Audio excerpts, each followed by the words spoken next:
Stephanie Wood, welcome to Unbroken. Hi, glad to be here. Oh, I'm so thrilled to have you with me here today. So, why don't you start off? Tell us a little bit about your background, how you got interested in the three principles, that kind of stuff. Sure. So I've been an EFT tapping trainer and practitioner for over 20 years. And EFT is a mind body technique that uses tapping on meridian points. And I got into that because I had suffered from depression for my whole life till I was 35. And I have been 21 years depression free. So Wow. I know these kind of types of techniques can work. So where I encountered the three principles was through somebody with the tapping. It was another tapping practitioner, and she was telling me about Ann Ross, who was one of the EFT founding masters of Mm. the EFT world. I don't know if anybody knows that, which is kind of funny. And she said, "Oh, she had trained with her," and she said, "Oh, she's moved on to this thing called the three principles." And so, of Uh, course, I love learning about all this stuff, and I just wanted to know more. So, of course, I went down the rabbit hole and really ended up training with Annika Hurwitz and Keith Blevins and Valda and then Amanda Jones. And so I just really went down the rabbit hole, and it completely jived with everything I ever saw about life. And I'm like, this is for me. mm. So now I share it. I incorporate it with the tapping. I had a lot of I had a lot of thinking about how wrong it was to bring in a technique. But over the years, I just kind of realized I love the tapping. Like, it's fun for me. It feels nice to me. And it was a nice way to gently bring it to a broader audience. So it's kind of, Yes. yeah. Would you be willing to share a little bit more about your depression and how you came to clear that up? What you saw about it? Yes. So, yeah, it was a lifelong. I mean, I was hospitalized twice. I was a cutter. I was tried to commit suicide. I was a very unhappy camper for Mm. from childhood on, and I was relentlessly seeking help. So from my 20s on, every modality you could think of. I had regular Western therapy, Eastern therapy, acupuncture. I became a Shiatsu practitioner. Like, I just tried everything I could. And I knew in my bones that something was going to shift. That's why I think I just couldn't stop. I was like, this isn't right. This isn't who I am. And so, really, it was in my mid 30s. I was 34, and I kept pursuing different, practitioners. And it was a combination of two different types of energy medicine type techniques. It wasn't EFT. It was before I had even heard about EFT. And I happened to be doing them at the same time. And I was doing them, nothing was happening. And then I stopped, and it just didn't get better. And 6 months later, I think it took time for all of the processing to happen. I woke up in July of that year, and I realized it had been a couple weeks since I had had hateful self-hatred thoughts. And I could feel that something shifted. And I was like, I don't hate myself anymore. And when Mm. I thought about it, the thought sounded ridiculous. Like, it sounded, I was like, why would I hate myself? And I could see all of my dark and all of my light, and I was less judgy about it. And Mm. I just had this sense, I'm like, this is, I, I can't really explain it. I just knew it was gone because I Mm. started looking for it, because I'm waiting for all the, all of the thoughts in their city of friends. Because I had a whole city of depression thoughts that would come along with the I hate myself. Yeah. And the train of thoughts were not there. Now, when I encountered the three principles, I with through that lens, I looked back at everything, because I was like, was it a technique that fixed me? And I what I've come to see about my understanding of the three principles is everything is insight. Hmm. When it appears to be related to a technique, I don't know if I care anymore. Hmm. Everything's insight. It's like, period. It could Yes. correspond with climbing Mount Everest. It could correspond with, you're in the tub slitting your wrists and you have an insight. I don't know when it's going to happen. So it's kind of like trusting where I'm being led, and then insights come. And that insight was so profound that it ripped apart the belief that I had that I hated myself. Hmm. So I don't know if that makes sense, but and it was from then on. Then it was like I started my life at 35, and I'm 56 now. So I just haven't ever been depressed. It doesn't mean I'm happy all the time, but I'm not in that. I mean, I used to fall in the hole. Like, it Yeah. was the hole of depression. I know depression. It was. ugly. Yes. Yeah. Wow. That's fascinating. Thank you for sharing that. I really appreciate it. And as you were speaking, that's was the conclusion that I was coming to as well, that everything is insight and we don't have control over it. And and it's so profound and life change. It can be so life changing. Yeah. That's amazing. I love it. Yeah, and that's why I do what I do now, because I know it's Yes. possible. When I see people with depression or anxiety, it just, I know it's possible. I'm not saying that this and XYZ will fix that, or XYZ will remove the belief, but I just know that it's possible. And so Hmm. that hope of, and the knowing that it's all thought, and behind all of that, that we're deeply okay. Like we're Hmm. whole and complete behind everything. It's like I can't not see that when I work with people, or when I see anybody, even awful people. Yes. Don't want to see it sometimes. There. Yes. Yeah.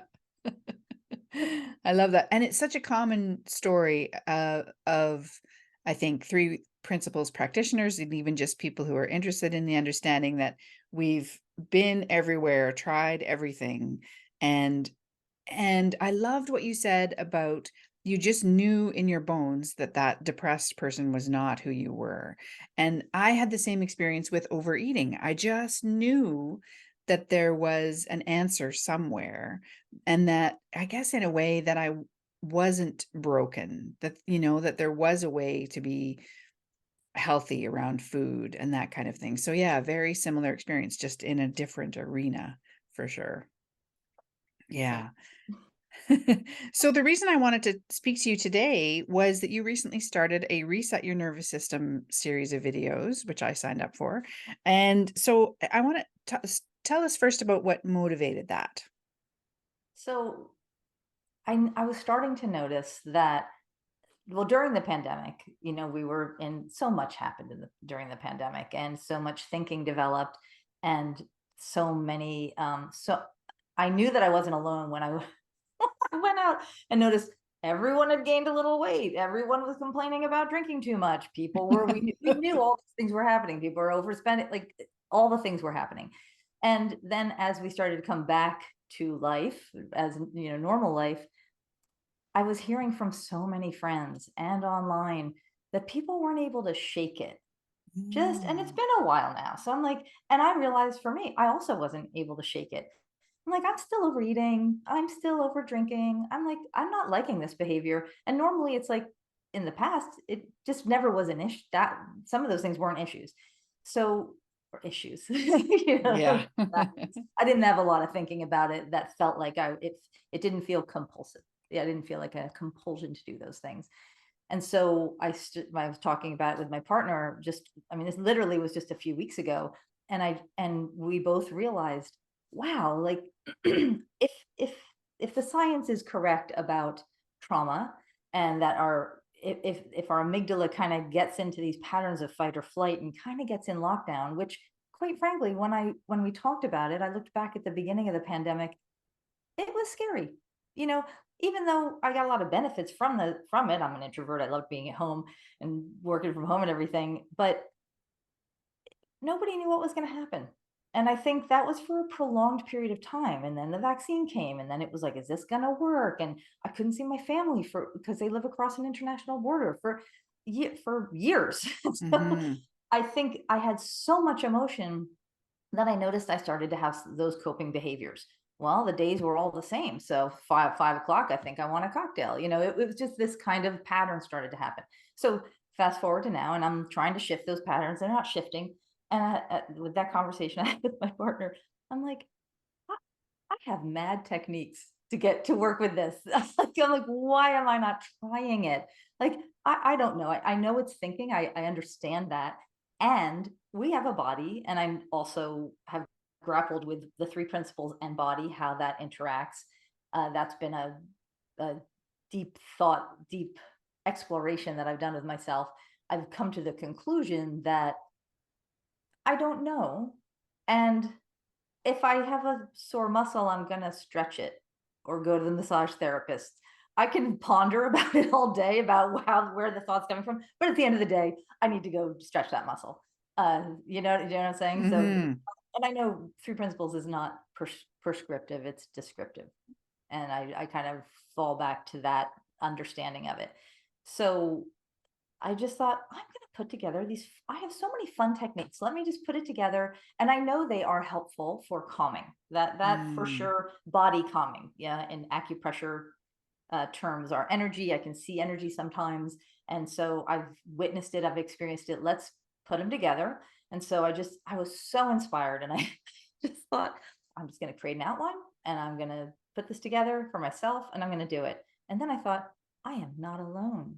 I'm going to share this. Why don't I just create 10 videos and walk everybody through it? So I just basically did a very loose outline, and I did it all ad hoc. I mean, it was just, I just turned on the camera, and I just led through these exercises.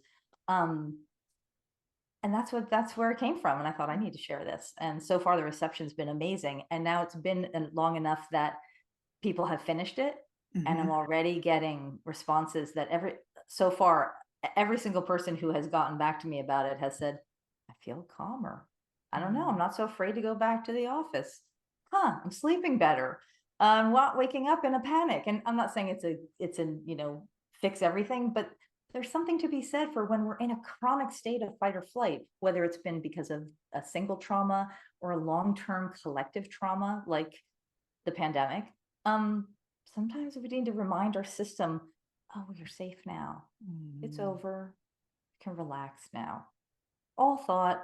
And there's that body connect. So this is that way of kind of acknowledging the body and the thoughts we have about the body. So long story short, that Mhm. or long story long, that. Well, that was great. No, we want to hear about this. And yeah, I wanted to know more about the genesis of the idea. And I find there is this, it might be innocent approach in the three principles that we tend to approach everything from the neck up. And what I've started to explore recently is that we're a body and a soul, and the thinking that's going on within us. And a friend of mine pointed out recently that, Sid Banks so often said and so famously said, follow the feeling. That was one of his things that he went back to again and again. Well, where do we feel things? We feel them in our bodies, right?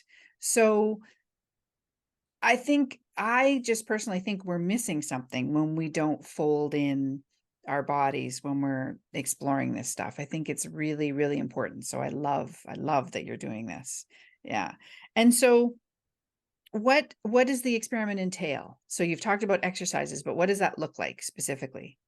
So they are a combination of things I've learned over the years. Mostly Eden method. Have you ever heard of Donna Eden? Mm-mm. Okay, so Donna Eden is this wonderful magical creature who sees energy clearly, and she always has. And she's getting older. I trained with her years and years ago. And she works with body's energies like the chakras, like the meridians. She just sees the systems. So I use some of those things from something called Brain Gym that again help the body rebalance the energies. And when I say the energies, I know it sounds so vague, but we are all energy. If the consciousness is energy, so let's call it that. Um, and some pulls from my tapping experience, although I didn't bring in much tapping other than the first day, because tapping can be quite stimulating to the system. And the whole idea of this is to calm the system. So what I did was just bring in tap and breathe, which is derived from tapping. So instead of tapping on a point, you hold, you focus in and you take a breath. So this was a calmer way to do this. I also brought in something called havening, which is a delightful technique that is so calming. And there's science behind the EFT and the havening. Not It's a little harder to do science with the Eden work, but so it's mostly those techniques and some stuff that I've just created over the years. I get insights to pull things together, and I go with the feeling. So really, it's 10 days of it's every video is about 12. I tried to keep them short. So they're 11 to 15 minutes a day for 10 days. You can skip days or whatever, but it's just a 10-day process. And because I didn't know how long it was going to take, first I thought, oh, I'll do this for 21 or 30 days. And it's too much for a lot of people. I thought I'll start with 10. And then if people want to do it a second time or third time, just repeat it. And so far, some people are like, I'm good with the 10 days. And other people are like, I think I'm going to do it another time. So it's really an experiment. I can't tell you if it's going to work for you or not, but certainly so far the results have been, I'm happy to report that I'm hearing good things. Oh, that's great. And I think it was in the Facebook group you mentioned one day that you had done one of the exercises in the morning and then you were planning to do it in the afternoon or the evening again as well. Yeah. And I also think this really strikes a there's no harm kind of note as well. Like, what's the worst that could happen? You feel a little calmer? Great. Like, oh no. Yeah, that's right. Like, Yes. oh, I got up out of my seat and I did the cross crawl. This is cross crawl thing. Oh wow, I moved a little. Okay. Yeah. Yeah, Exactly. exactly. Oh, Yeah. cross crawls. I remember that I went to a biokinesiologist years ago in Vancouver, and she would get us to do those occasionally. Yeah, and every day Yeah. that's one of the exercises to do every day is the cross crawl correction. Because Mm, when we've been either under a lot of stress or trauma, or our system's been shocked, if we've had an illness, Donna Eden, who sees the energy, and other practitioners, Prune Harris is another energy practitioner who sees energy. They see that our energies kind of go into homolateral mode for survival, meaning mm, it's kind of like you're one side of the body versus the other versus being crossed over. And so I have so many of my clients and friends that I know too who are practitioners, if they've been having anxious thoughts or feelings, doing the correction to try and retrain your patterns back to crossing over is kind of game changing. It's such a simple exercise and it feels really good. And all of a sudden you have access to your brain again. And when I do it, I didn't realize I needed to do that. And so that's been a game changer for me through this process. I think even that alone was something, doing that over quite a few days.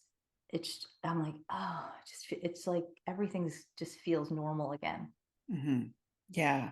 Um, I'm going to say something really uninformed here, but I think what my biokinesiologist said when she recommended cross crawling is that, of course, our brains are, I'm not going to use the right word, but cross wired.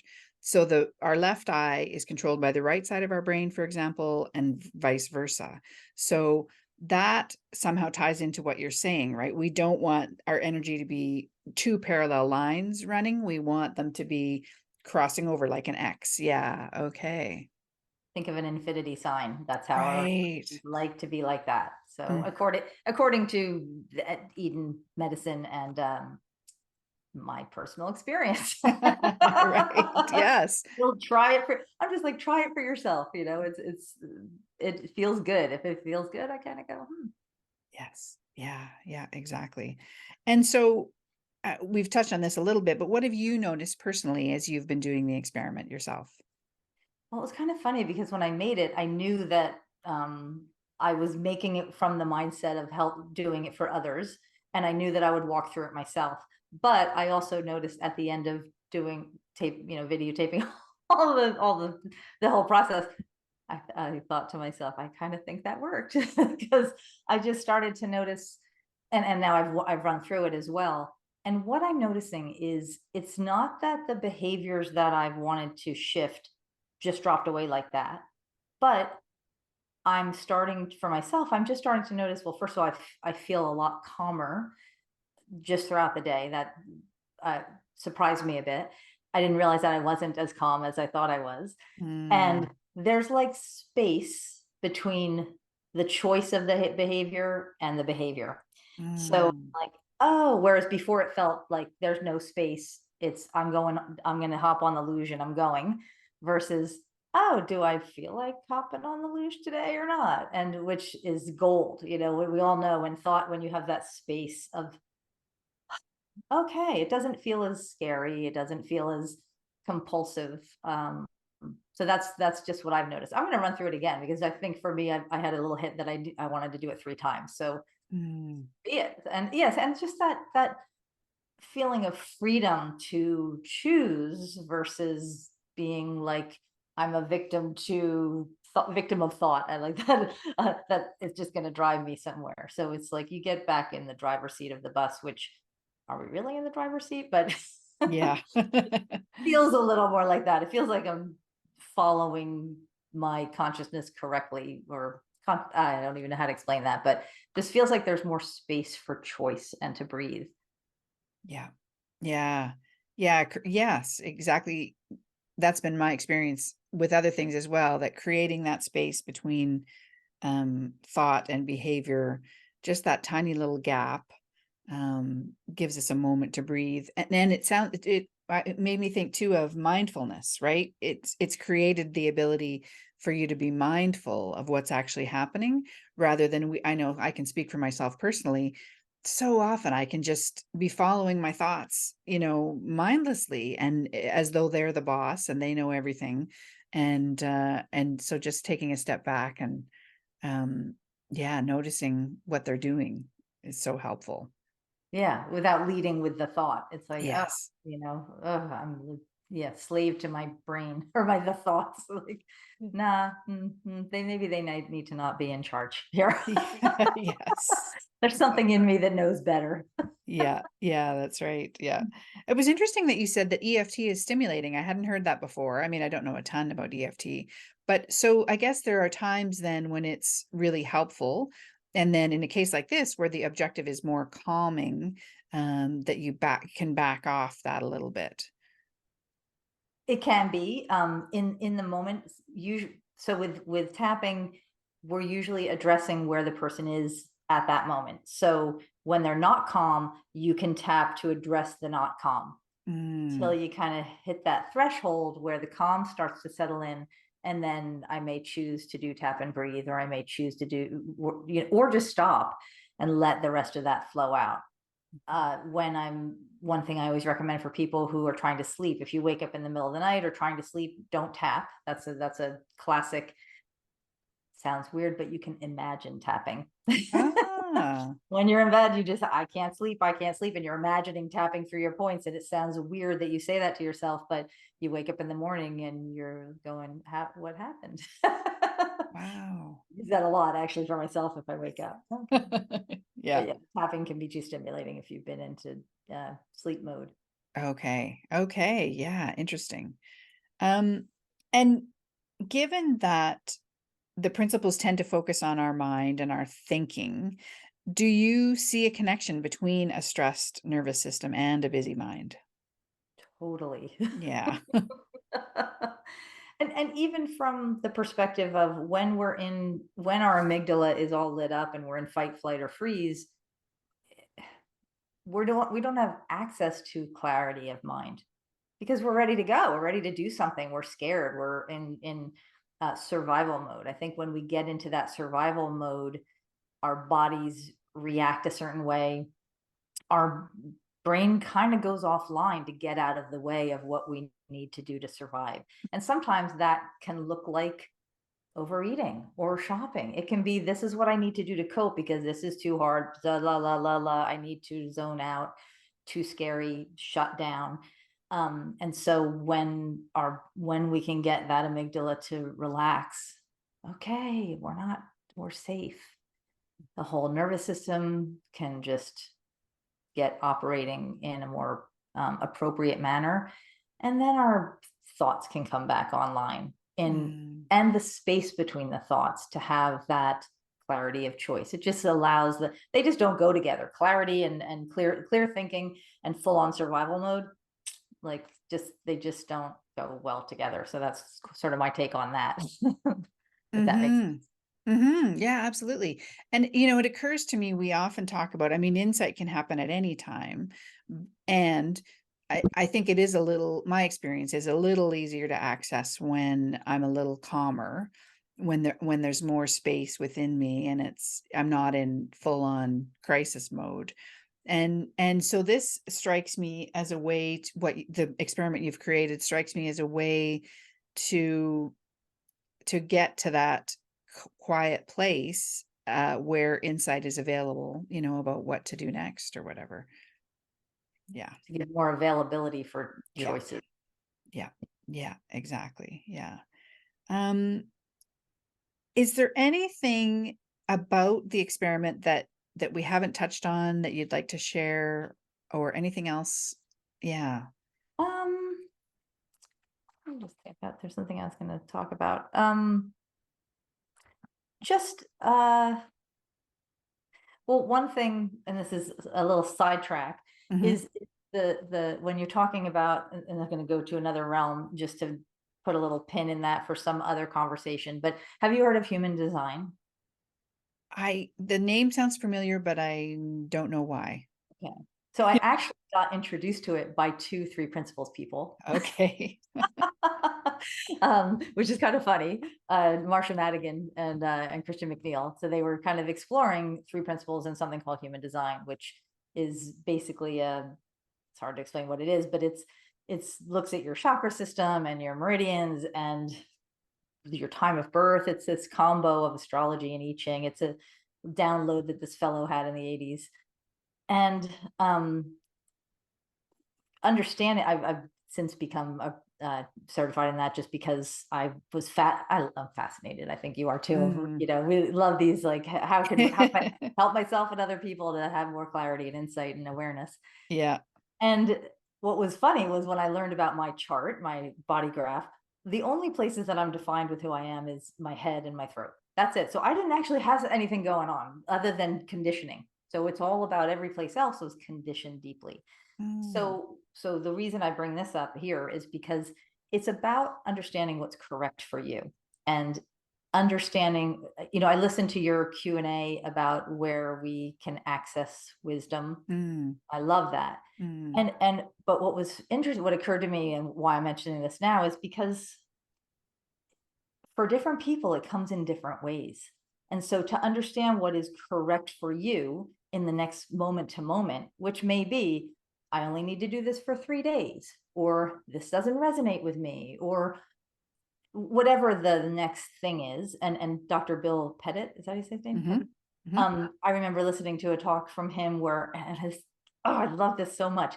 He talked about how he was impacted by the principles, in that he felt like, oh, I don't need to be thinking about that. I just wait for the next index card for the next action to appear in front of me. I was Mm. like, mic drop. Like, it just, that I, I was like, what? That's how it works. And it's never like, I've embraced that. And so with the human design understanding, it's about following your correct thing for you, which may be that it's an inside, you check in with yourself deep inside your body. For me, because in my chart, I don't have anything inside. I have to speak to see what I believe and understand and decide is correct for me. So Mhm. it's different for everybody.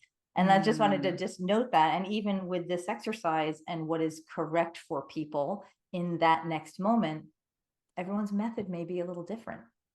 Mm. And our Ah. conditioning will tell us something else. Our conditioning will be like, oh, no, you have to do it this way. Oh, I learned that you just have to go do this and go meditate. Well, my mind my mind will never be that quiet mind, because it's Mm. defined.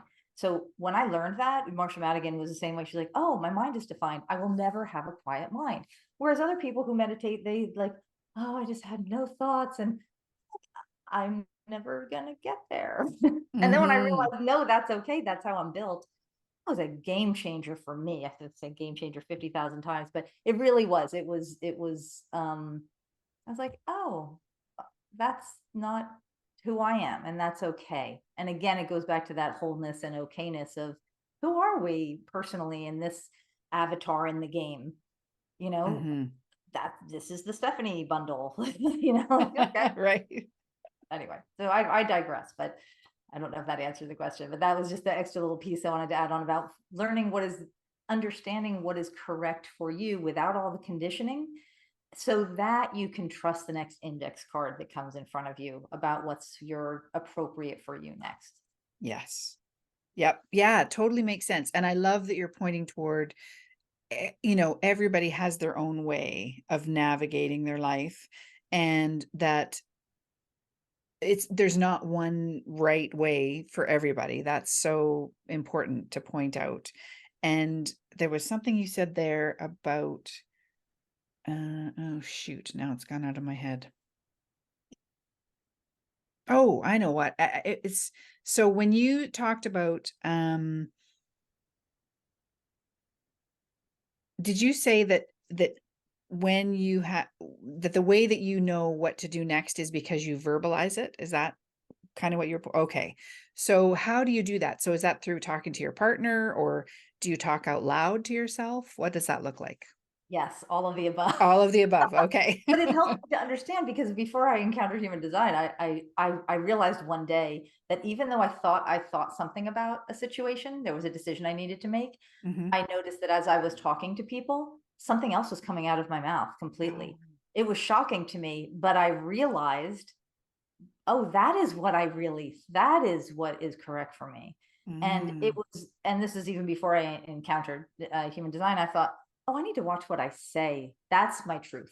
Mm. Truth. What pops out of my head is that is, you know, not all of it's truth, but that's where I will discern the truth for me. Yes. And that's what, this type that I am is, a smaller part of the population. Most people can go inside and ask yes no questions to their inner being. That's the Mm. bulk of, but most people can do that. Some people need to sleep on it. Hmm. Some people need to listen to their little tiny voice moment to moment. So it's different for everyone. There's quite a few different ways of accessing your knowing, that when you start to play with that, gets really fun because you start to hear it more. Hmm.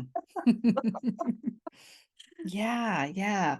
When you know when we know where to access wisdom for ourselves, then that becomes such a powerful tool to have in our toolbox. If we're just kind of stumbling around, not knowing where to look for that. Yeah. For me, it's usually journaling, and journaling kind of gets the ideas out, sort of lubricates things, and then if I leave something alone, like if I'm trying to make a decision, then it becomes very much a body centric answer.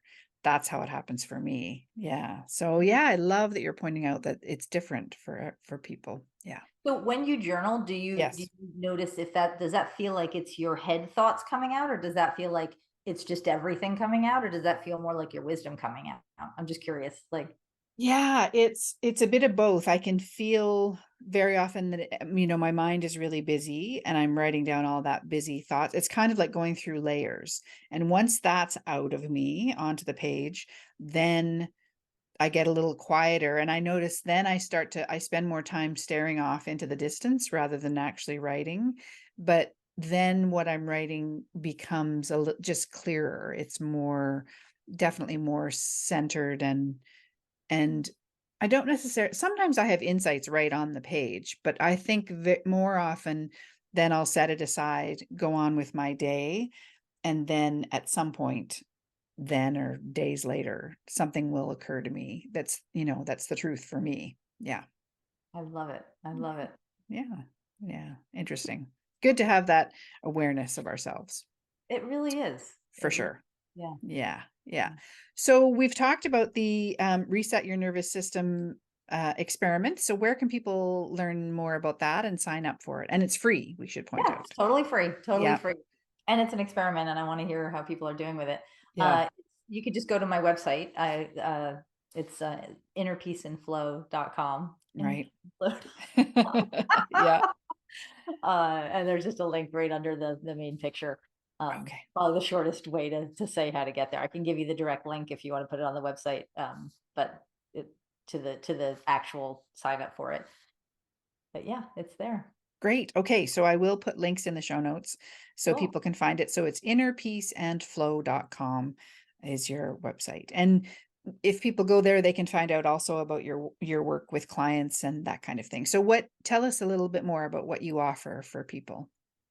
So I do tapping. I do something.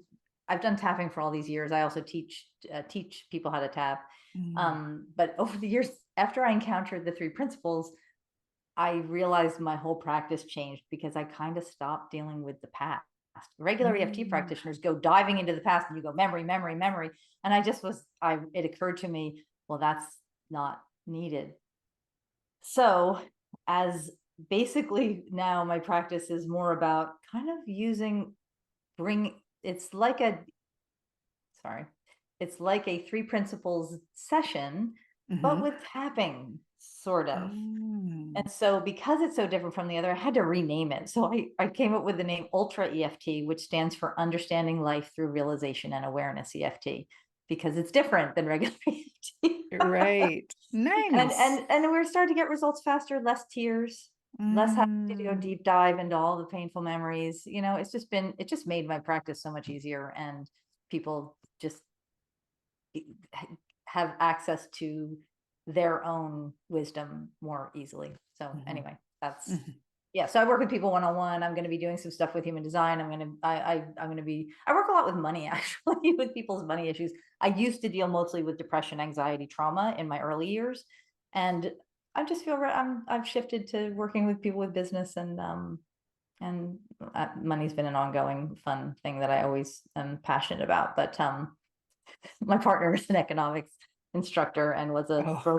stockbroker, and all we do is dissect the economy every morning. But anyways, Right. Yeah. I've learned more. And people need help with money issues, because just like anything else, food issues, money issues, it's not the, it doesn't matter what the topic is. It's Mhm. about addressing all the thinking we have blocking us from correct action for ourselves. That's, Mhm. doesn't matter what the thing is. It really doesn't. Um, anyway, Yeah. yeah, that's what I'm doing. Okay, very cool. Well, thank you, Stephanie. This has been lovely. It's been great connecting with you again. And yeah, I really appreciate it. Thanks for being on the show. Likewise. Thanks for having me. Take care. Bye-bye. Bye.